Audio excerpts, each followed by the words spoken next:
A real hard time playing this at all, for a lot of reasons, but mainly because of the rulebook. Anyway, Germany is declaring war on Serbia, and we triggered Turkey, and I find out, well, now they're associated. That doesn't do me a damn thing. They were better off just controlled, because now they can actually be attacked. They can't leave their home country, so they're useless against the Brits down here, which is what I was hoping for. No, eventually I can get German troops down into Turkey, but I didn't do that yet. So this was kind of a waste, and I could have done that even controlled. I just end up not really thinking about what the hell is going on, because I keep walking away and not wanting to play and touch this thing. And that was a good example of why today. I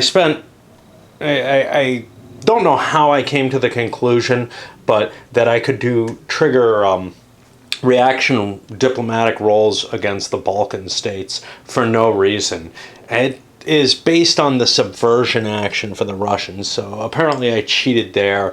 I spent about 30 minutes trying to figure out why I might have thought that I could do this. And I see some things in the rules that kind of lead me to believe that way, but when it really comes down to it, I have no idea. It's just the way the rules are worded. Some places it'll say, oh, they can just do this. And other places it tells you what you need to do it. And in the places where it just kind of implies you can just do this, if you're reading them both together, it doesn't seem to imply that. But it's like with the oil thing. The particular wording chosen is such that if you go look for one thing, you might find it. Or if you're looking for something else, you might find the thing you're not looking for and get a completely mistaken impression from it.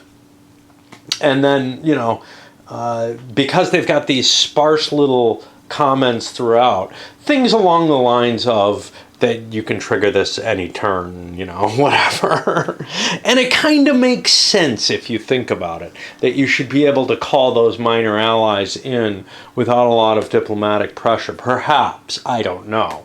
The truth of the matter is, if you want to launch the attack on Russia, you have to devote a diplomatic point and an action to each of the minors that you want to bring in, unless the Russians use their subversion technique on something, which, whatever. I'm leaving it as it stands, but probably not coming back to the game for at least another day. I don't know. I mean, honestly, all day yesterday I couldn't cope with it. I come back, I did some, I don't know, because something happened. But I come today and I just haven't been able to fucking deal with this thing all day. And now I bring myself to deal with it, and I'm once again disillusioned with my understanding or enjoyment or whatever with it.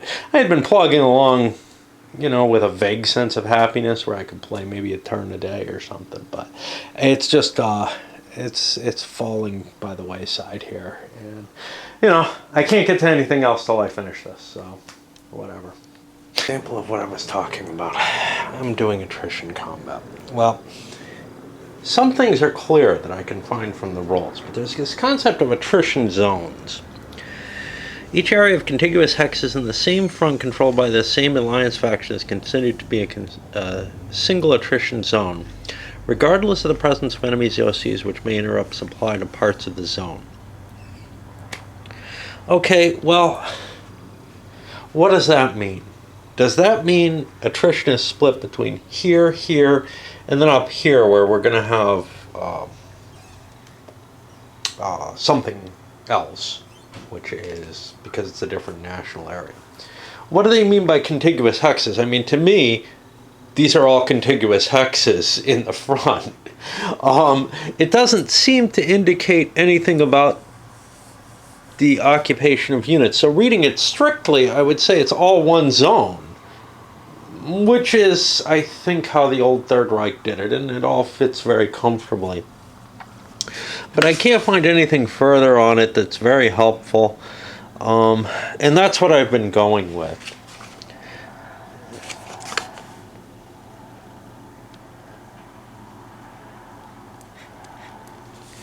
And it's just really, like you divide it by nationalities into separate roles. What's not clear is whether these are two separate attrition roles. And I'm just going to keep playing like I am, although something about the fact that they need to describe these attrition zones seems to imply that there are two separate sections, and that, you know, they're separate supply zones, essentially, following the rules for that. But there's nothing that clarifies it enough, and that's really the problem with the game. Is, you know, not only are the rules kind of interspersed throughout the book with little hints and shy little clever clues that might lead you to believe something or not, they're really not hammered down very well at all, which is strange for something that's been through this many iterations. I understood problems like this maybe in the old set, but they seem to have just maintained them and not really worried. And, you know, there's the question of, well, what the hell's the need for this rule if not? I don't know. But the way it's worded, it does not...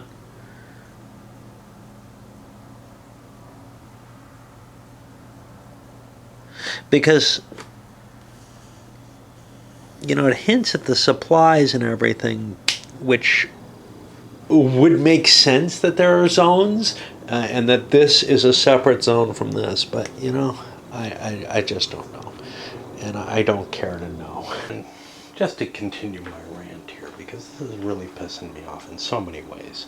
This is something else. The differentials of ways things are handled. The Russian-German tension. The fact that, well, it doesn't have a die roll. Okay, whatever. That's pretty minor. But I got confused as to where I was. But the thing that's killing me here is they get half their mobilization in the first turn when the mobilization's triggered, and the other half in the next turn. Nobody else does this, and there's almost no effect to it. I mean, it might make a slight difference on the turn the Germans are attacking or whatever.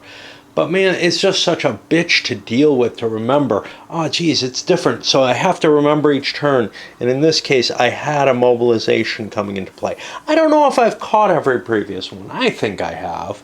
But, you know, where I only put 10 factors down for the first half and 10 more for the second half. It's just, everybody else works with, they get their whole mobilization. And it's not like it appears immediately anyway. It still takes turns to come about. So it's not like they're going to be able to slap them down right away.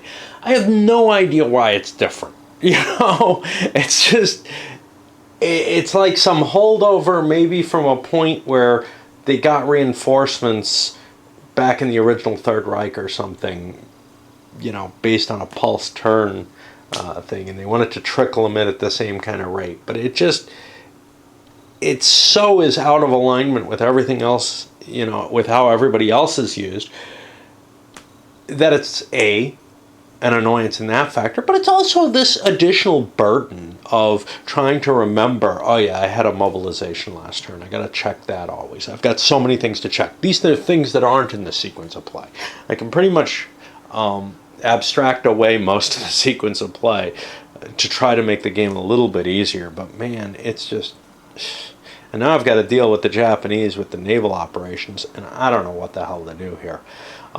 Because we're pretty much stalemated here. If I make a move there, I'm probably going to get defeated again.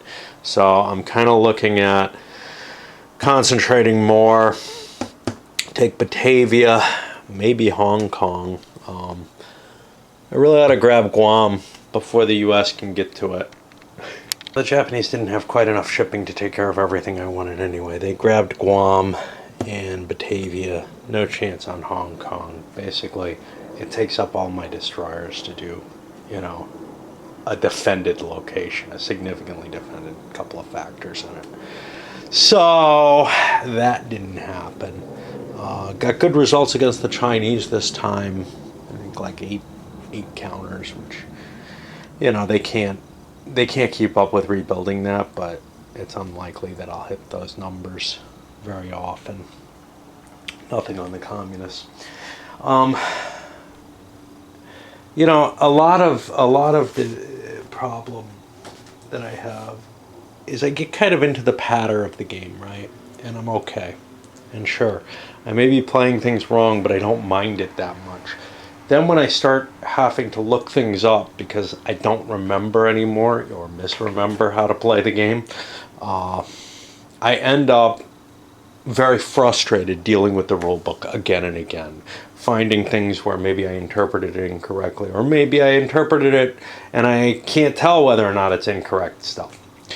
But some of this has to do with, I mean, there's just something natural about the size of the rule book, whatever interpretation you have in your head with that rule book, holding it all there, whether it's right or wrong, is very difficult if you have anything like pauses in between the play.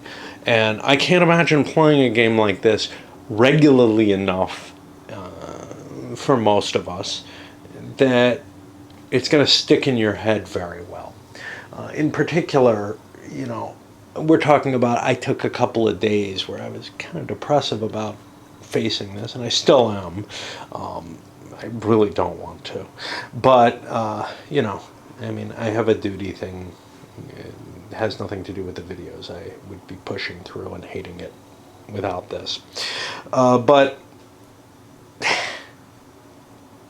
you know, your normal group that tries to tackle something like this is probably going to be playing, you know, maybe a few times a month at most. They're going to have these long delays, and it's just going to, you're going to face this thing again and again and again, and it's just too much. Compared to the much simpler set of rules that World in Flames provides, you can see why this never reached the same level of popularity and acceptance. I think a streamlining of this system would help it a great deal. I think a great deal of streamlining could be done where there's too many special case rules that are just meant, you know, to try to nail down, you know, some sort of perfection in terms of, well, this is what happened, so it must happen that way, or it must be likely to happen that way, or capable of happening that way, as opposed to, you know, what you're facing with Whiff, which kind of says, okay, so maybe you can't quite do Pearl Harbor exactly as it should have been, or, although they have their special rules for that. But, you know, some of the other aspects, maybe it ends up a little bit off, but okay, you know. This isn't an operational game. This isn't, it's such a big topic that trying to create special cases for every little fucking thing is just ridiculous. You know, it puts too much of a burden on the game, so that the only people who can play it are either people who devote almost all their gaming to this. So, you know, I mean, if you're really, really used to it, yeah, playing a few times a month will work. But if this isn't the only game that you play, it's going to be very hard to get used to. Anyway, I've said that before, and I'll just keep saying things like it as I muddle through this mess. Allied progress in Norway is going quite well. They've thrown a couple of planes in. I haven't gotten to the strategic warfare yet, but we've got some extra planes we're going to use for strategic bombing as well. But over in North Africa, things did not go well at all. We ended up with a 2-to-1 attack preparing to exploit, to just try to undermine this position.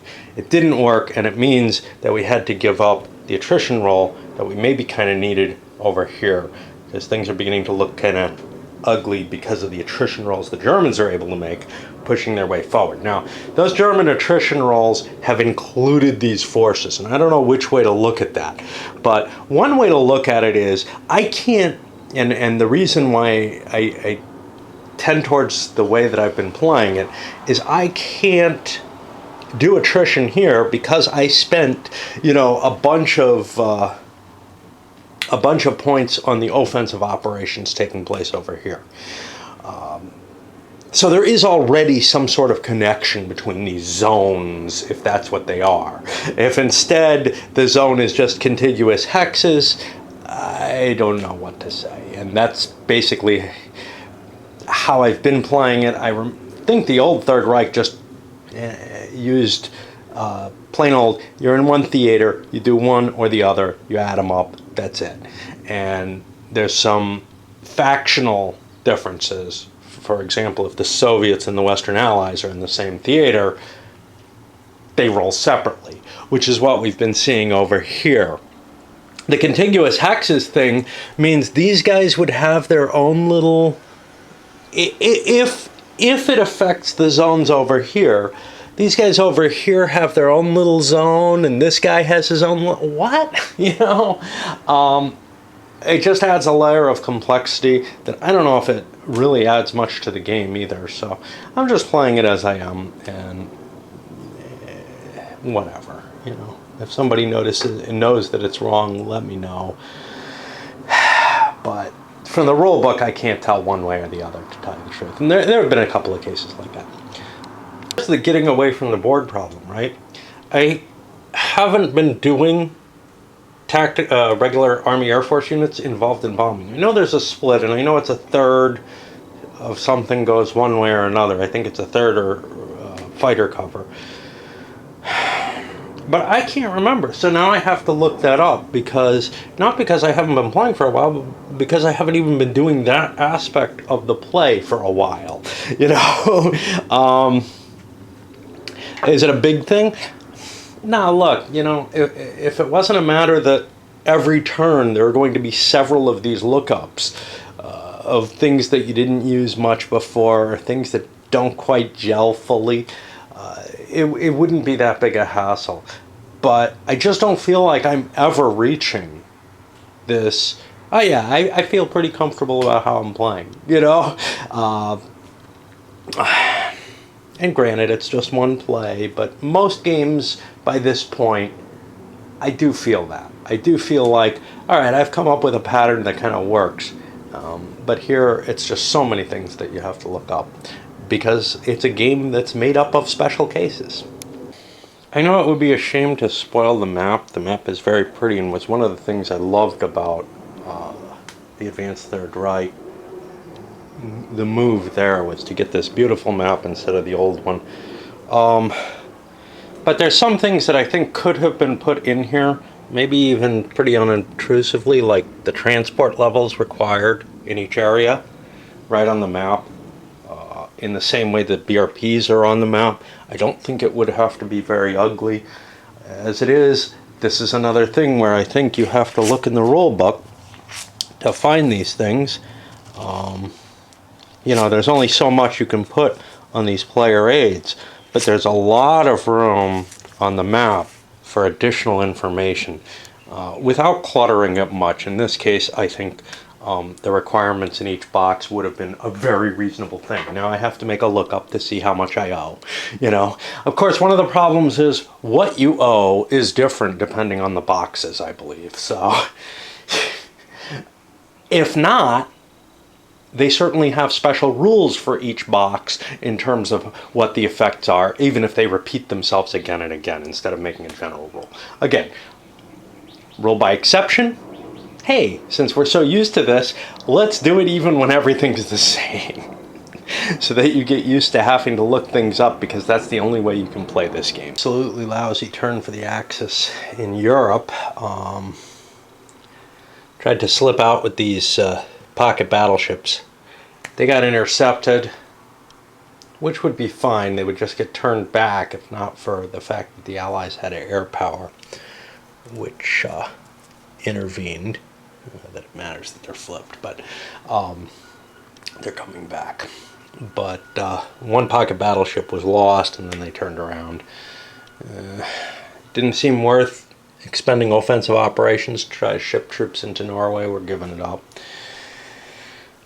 We will be moving down into Turkey, and that puts a threat here. We should have done that earlier, but we wanted to pause and take Serbia if we're going down that way. We may actually send one of the infantry over to try to clear that out, but that's, I don't know, an infantry from somewhere. We have a lot of unbuilt units. That's one of the problems that we're facing right now. And the attrition effects down in North Africa were not at all effective. Basically, we did nothing. Submarine warfare We killed a few transports, 1 dead, 3 damaged, and lost all our subs again. This is not working out to our advantage. We probably ought to suspend submarine warfare. It's just not doing us a damn thing. Or maybe try to slip down into the Indian Ocean. We can start filtering 1 sub per turn into the Med, but that doesn't help us because we don't have Suez yet. So I don't really see much that the Axis can do over here. Still got to do over on the Pacific front, though. And it looks like the Japanese have declared a number of attacks, a patrol out to here, and some invasions of Midway and Johnson Island. And the U.S. has to decide how to handle these. Let me look at the sequence of play a little bit. That'll help me see how I'm doing this wrong.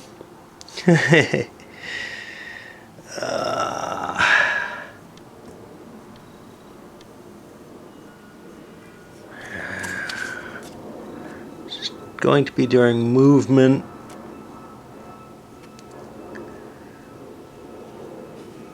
So I believe my first option is, do I want to intercept the patrol itself? These guys aren't committed yet, and I can pull them back if the patrol is defeated. That may be the safest of the options.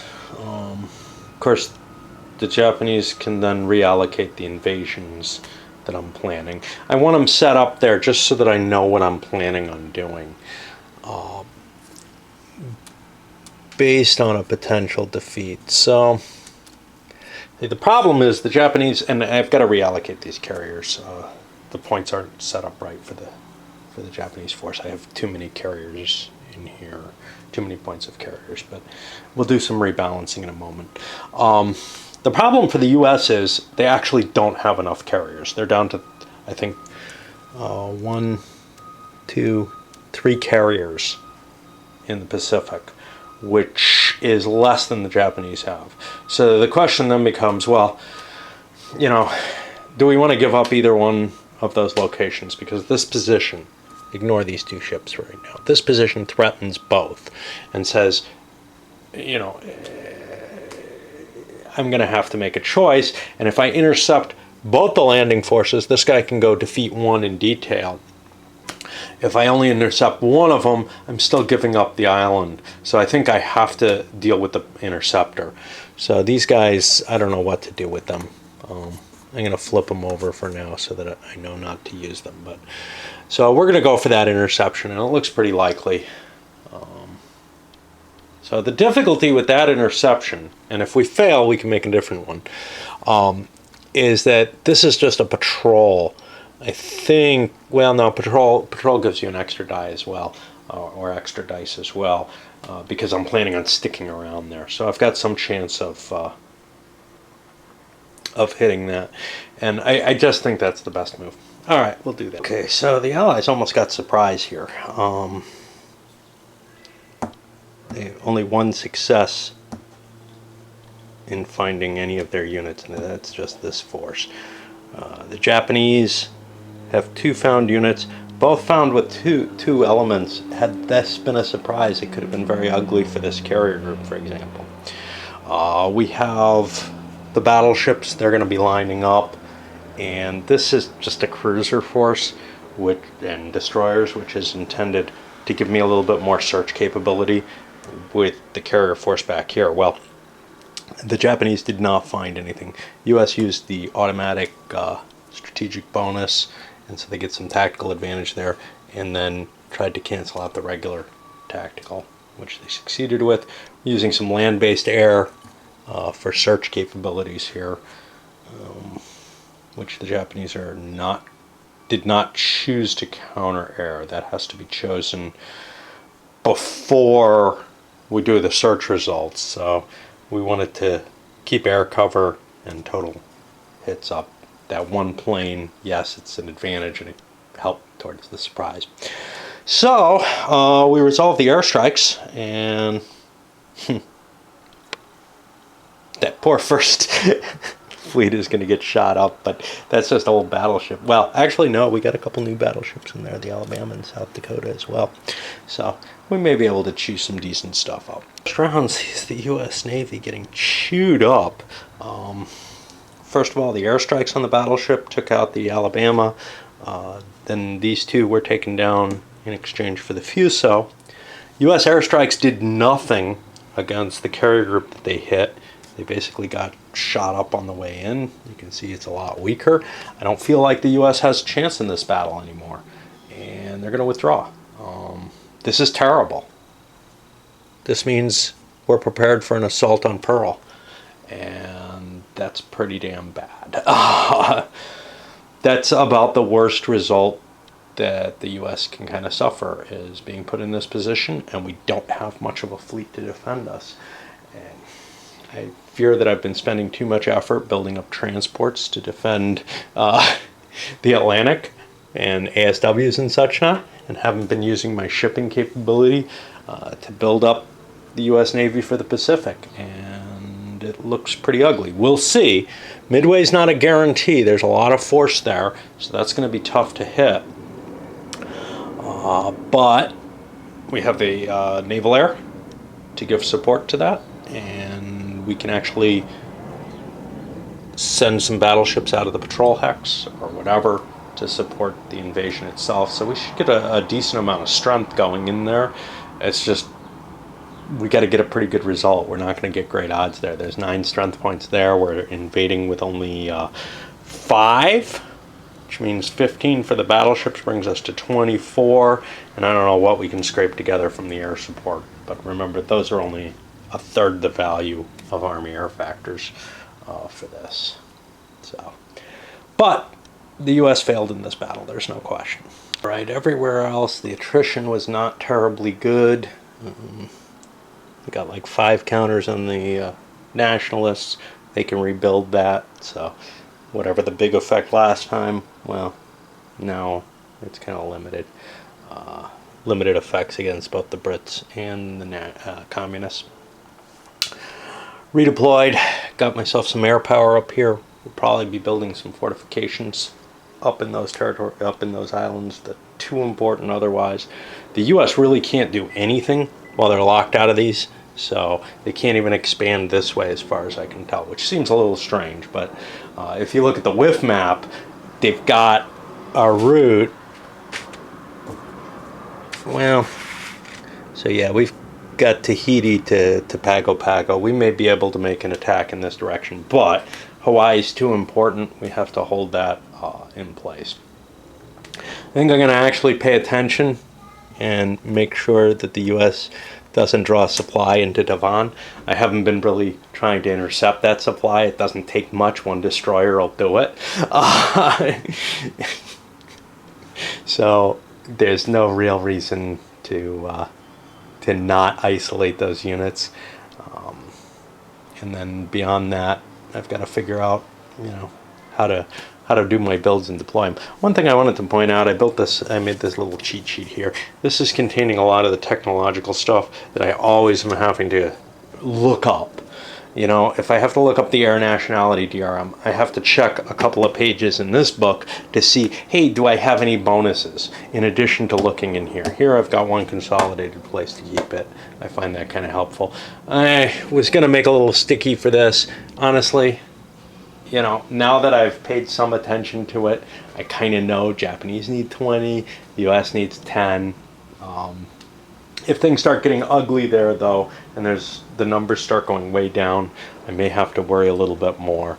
I guess that's about it. And again, it's just getting used to it, but there's a lot of information that's just squirreled all over the place in that rule book, and not necessarily on any charts and tables.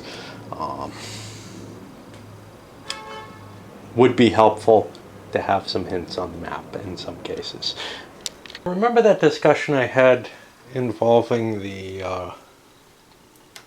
automatic triggering for the Balkan states, and how in the rule book it says it can only be done basically, and it's pretty clear in the rule book that it can only be done if you are doing it in reaction. At least that's the impression that I got to one of these subversion attempts, the sits that I have here.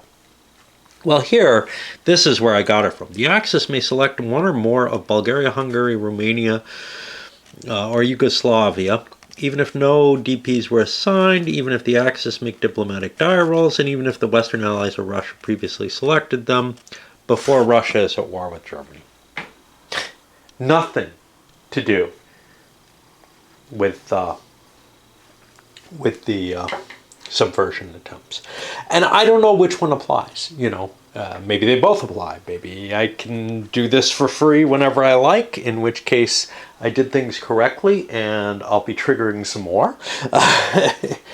And that's how I'll take it, because it kind of makes sense. Anyway, I was about to roll Sweden, which the Allies are triggering, and we're at even on the dip points, and we're at a base of 3 there. Can't leave this open because it's covering what I need.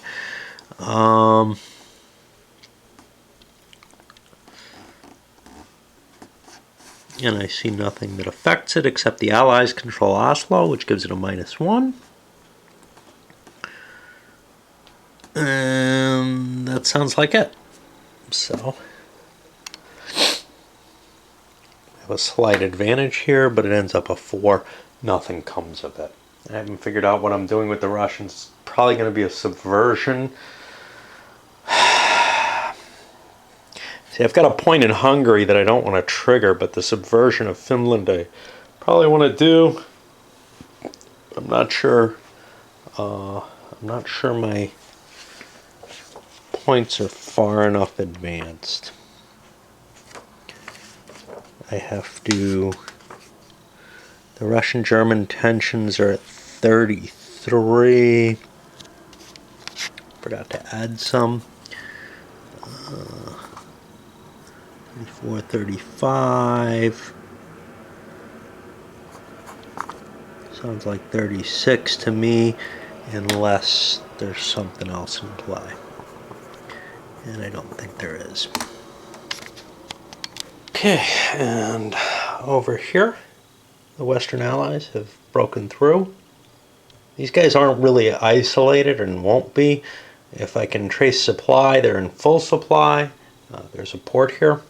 If I can't, they'll be in partial supply, and the armor won't have its advantages.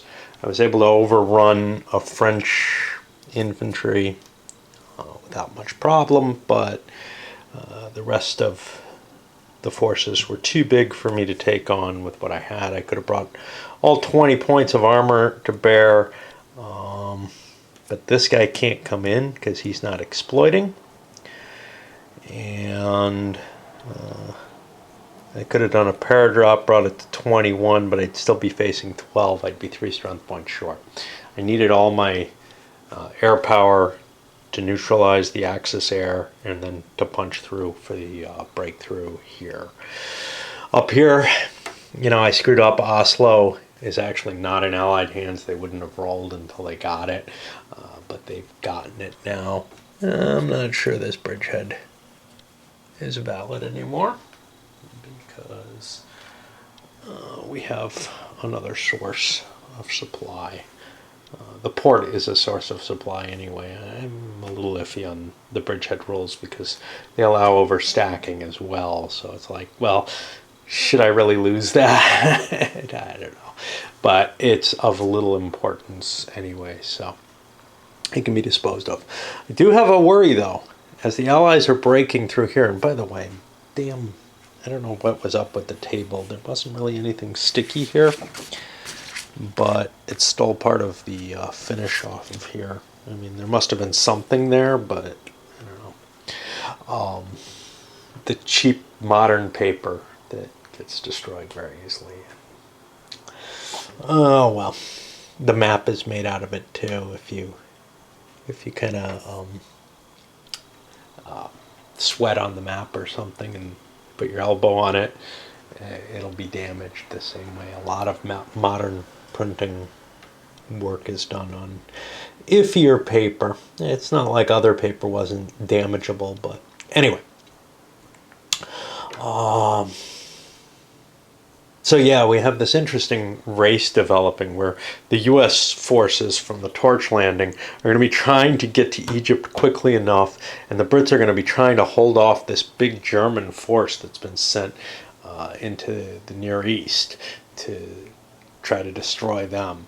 We'll try to funnel additional troops up here that we build, but we've got some problems. We got to build troops in India against a potential Japanese landing, although actually the Indian coast is safe from Japanese landing, so okay there, as long as they don't start building partisans, right? They better build something there. Can't count on me to forget to build partisans. And I guess, the bombing, we did decent amount, 15 points, not enough to get a firebombing result, but you know, we're doing definite damage against the BRP base over in Cologne, Essen, whatever, and knocked the planes out of the way. And now we go over to the Pacific, and I gotta try to figure out what the hell I want to do here. So, the Japanese failed to intercept the invasion. They left the further away. I set up patrol again so that I had an easy striking range so I could do counter air stuff like that. The invasion went without a hitch, and Johnson Island has fallen. That restricts the Japanese from being able to launch an invasion on Hawaii, which, you know, would really suck until they can get Johnson Island back, and that's probably not going to happen. Not a lot going on down here in terms of the attrition battle. You know, the Hex near Chungking fell again, and now it's time to start building me some allied troops. Correction here in Europe, I looked at the path that I had to take for the exploit. 1, 2, 3, 4, 5, 6, 7. There wouldn't be enough movement points. So although I had the exploiting chain correct, I wouldn't have been able to get all the way to here. So I moved them back here. This is actually safer because, as it was, the Germans could have displaced an air unit, and that would cause potential annoyances. But it does get rid of the strength of that advanced force that I'd kind of been hoping to come flying forward and really screw the Germans up. They've got a problem here, which is if this doesn't hook up in time, they should really get themselves at least back into the Tobruk area so they have a port to supply from. We're back to the flaws of the rulebook and or foibles of the player. So, last turn, I should have done a Russian subversion because I have another point triggered in play for diplomacy, for the technology to try to get some more. I was pretty sure I could do Finland. I've looked everywhere referenced. There's 3 rules that reference subversion. One talks about how you get the points. I didn't read that fully. I guess I'll go back to that. But I dismissed that one, which is in the technology section. One is in the Russian-Germans tensions, saying they can't do subversion until they get to a 15 tension, which we have, so we're okay there. And then the middle one looks like the right one. It's in the diplomacy section. It doesn't give a limit of where you can put subversions. Now, my feeling was it's only the Balkans because they're the ones who react towards it, but I'm not sure of that, and I think it might make sense that it's not that I could try to subvert other countries, that I'm allowed to diplomatize. However, who the hell knows, right? This is really... So, subversion is listed here in the Balkans, in the trailer, in the points. It's also in Greece. It is not in Finland. So I'm assuming somewhere in that rulebook where I can't find, it says I can't use it in Finland. Which is a pity because that's where I really wanted to use it. Mainly because Finland doesn't have a heavy pro-Axis leaning. Of course, that may be what the subversion is doing. It's trying to counteract the pro-Axis move. Unfortunately, though, I'm looking at +5, +4 for Croatia, but they're already allied. +6 for Hungary. Bulgaria is a +4, and I don't have the points in these things.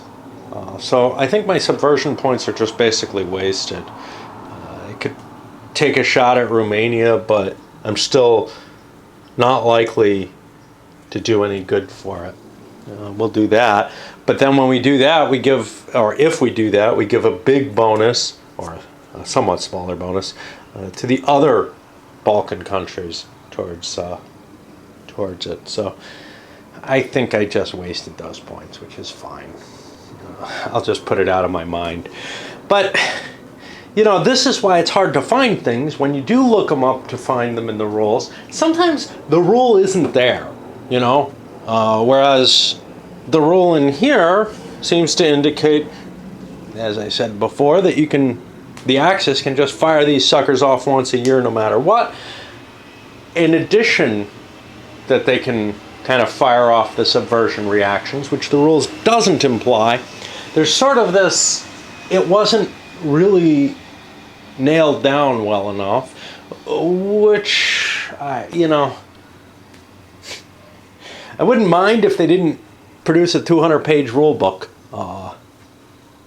It could have been made much, much less verbose, much, much less annoying in a lot of ways.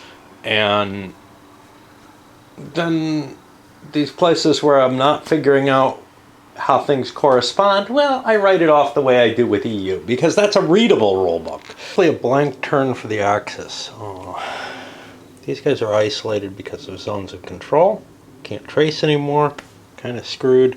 Did an attrition roll. Didn't get a lot. You can see we're pushing down and getting ready for the assault. The infantry's not up in place. We don't have enough strength. Sending these armor. Brought some more shipping. Italian units down to try to hold the line at Tunisia. Really, really looks ugly. And, you know, if the Allies gain something like Algiers, they might shift their navy, or at least a big part of it. There is a German navy back in play again, but it's not a very potent one.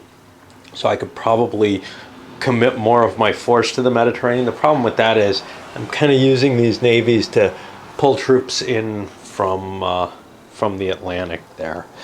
Over here in the Pacific, the Japanese also largely passed. They grabbed Rabaul, Hong Kong, and that's really about it. They got a good roll against the Chinese. A big stack, eight units racked. Forgot to roll against the communists. I got to do that. And I had to move the counter sheet because by taking Rabaul, I'm starting to threaten the line out here. And if I can take Noumea, Suva, one of those, I cause difficulties for the American shipping. Right now, I'm shooting it up. They don't have any ASWs or anything out there just because it's so unimportant. You know, hurting US BRPs, screw it, man. You know, I'm at 273 at the end of the year. You could say, well, you're obviously not using your points. Yeah, it's hard to use them all. I mean, certainly I could build the rest of this crap, but it's kind of useful to store it and get that 50% increase or whatever it is that comes from the YSS. I don't know if it still is 50% for the US. It used to always be. I know the German's on like a sliding scale. So there really aren't a lot of, you know, grave threats to my economy by getting hit here. However, now that the Germans no longer are sending their submarines out, you can see they don't have them out here. They didn't fire them off this turn. They've just stopped being able to do any effective damage to the Brits with subs. It might be worth sending some of the ASWs off to the Pacific, halt the Japanese subs, But then probably by the time I get around to that, the German subs, well, they might come back out if there's not as big a threat out there. The U.S. is building a bunch of CVEs, which, further cause problems in terms of the whole situation there. I've still got to do the economics for the Axis and then go to the Allied turn. But this looks like a pretty quiet turn overall, although the Ally breakthrough here is going to have to keep pushing forward. Push into the Allied side of the end of 43. And I probably should have, assuming I can do it, those rolls against the Axis minor Allied countries, I probably should have made those again. But whatever. Because I think you are allowed, I don't know. The Bulgarian were influenced by the Allies, but to no good effect. But I wanted to cycle in here at these air attacks that I'm making. This is really just laziness more than anything else, but I find myself constantly falling prey to this, which is if I don't have to break down counters and go over here, I don't want to. So I end up with not the optimal setup in terms of the Allies in terms of the airstrikes, counter air that I put on the map. I could clearly do a better job than I've done, and certainly I could have kept an extra air unit so I have an extra bomber coming in, whatever. But I just hate dealing with breakdown counters in that sort of way. These are just change. A map gets cluttered if you don't use them, and I don't know, unlike Whiff, where you kind of have single counters that are indivisible, here you got these numerics, and certainly in my head in a game like Terrible Swift Sword, I was always doing these breakdown fire combats and stuff. But with this, because you kind of have to pre-allocate them and everything, I just don't want to deal with the effects of going to this box and making change and then making change again. I got to do it enough times that I keep my air units in whatever condition they're in, more or less. So yeah, I end up with a less than optimal positioning from. I just thought I'd point that out. It's not really a problem with the game, but I could see this affecting other people as well with the, I don't want to go fishing in the damn box. I'm just jumping in more because I have things. So with the ground combat, it's more important to get precise odds than it is with the bombing raids. You might have optimal values you'd like to get, but it's not as obvious that, oh shit, that keeps me from getting to 3-1 or whatever. And you also have to make sure that you blow your way through, because with the bombing raids, you got the interceptors to rely on. So even if the Germans get some planes to survive, which you can pretty much ensure they don't, the real question here was I getting the optimal to destroy the German Air Force? And the answer was no there. But here, I did have to go back to the box 3 or 4 times to set up the numbers that I wanted for the air combat that's going on in North Africa. The Western Allies got themselves into a little bit of trouble here. These Germans here are no longer isolated. That was a problem with trying to push so far forward. And actually, these guys are going to be isolated at the start of the next Allied turn. I ran back to, I don't know if that even makes sense to do that. What if I attack these at 2-1? I was going to run back, but you know what? I could actually devise a supply line out of Tunis if I take it, which I could do like this: 1, 2, and then this guy 1, 2, 3, 4. So now Tunis is actually mine. I probably want to put a little marker on it to indicate that I own Tunis. And that puts a little bit of a trouble on the Axis, and then Let's see, I don't like attacking like this, but I feel like I have to clear the, well, the lines are okay from Tunis, assuming that I supply through there. But this is 10-4 because these guys take a DM penalty. So I can get a 2-1 attack on those Italians. You know, the 2-1 table, I could have tried to send naval support in. That was my intention. I actually moved a navy into Gibraltar, but then I forgot what I was doing. The danger with that, of course, is the entire Axis Navy in the Med could conceivably contest me. So that didn't seem like a terribly safe idea, although I'd like the attrition of a naval war too. 2-1 means I'm likely to be losing some 10 BRPs, one of these units, in exchange, which may just mean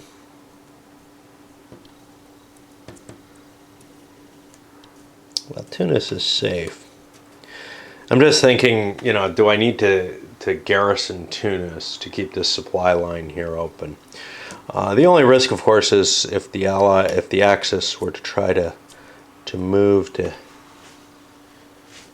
you know, like this into here, but they're not going to be able to make it. I think these guys can actually move here, so we could spread out like that. Then we'd be weaker. These guys would still not be isolated. They could trace through the mountains. So, you know, it's going to be pretty damn hard to cut those guys off now that I've grabbed Tunis ahead of line.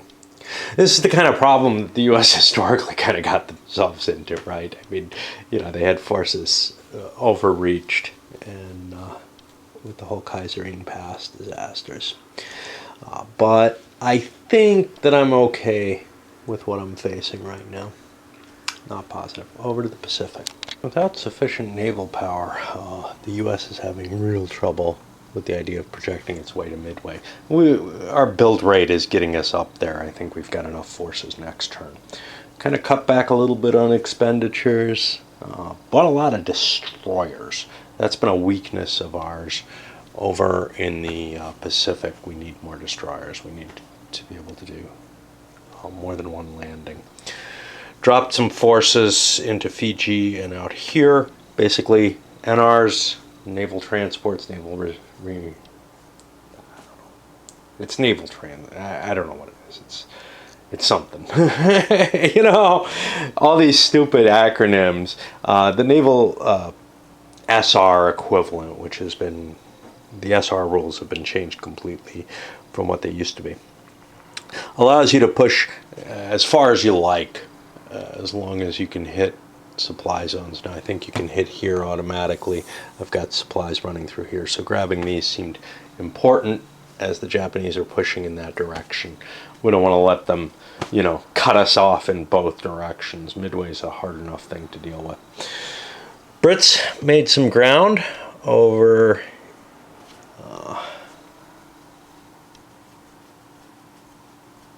in wherever I can't remember now because it's too late. Thailand, Myanmar, whatever. Yeah, I think there's a territory that falls to the Japanese. I gotta remember to score them Hong Kong for this upcoming year. And, you know, more forces pushing into North Africa, but this looks awfully weak. And I don't think I had any additional South Africans to build. So it's just too hard to get troops into the Pacific. The Brits actually not having a navy in the Pacific is probably also a bad move. If I could maintain a navy there, it would force the Japanese to kind of worry about threats that they don't really have to worry too much about. I got forces all over the place. Maybe because there might be partisans in some of this area, maybe not, I don't know. But yeah, it's just, I don't think there are. It's just so, weakly defended no matter what. Although these things probably would be sufficient to hold the territory if need be. Not a lot of movement on the Chinese front. Just this was the only thing that moved. And I guess that's about it. You know, the biggest thing Gathering Storm seems to have done is set the Russian clock so far into the future that the game may not end. But the Germans have to think about Russia now. We're getting up to the point, and maybe past it already, where I can no longer surprise the Russians. Which means they're coming in pretty soon. They're coming in probably in 44 here. And that's worrisome, you know.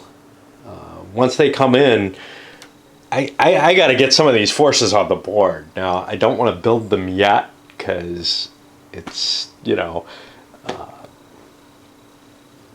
it takes off my BRP growth. So it feels like, well, that's points I have in the bank. But in a sense, getting those units on the board is of some value too.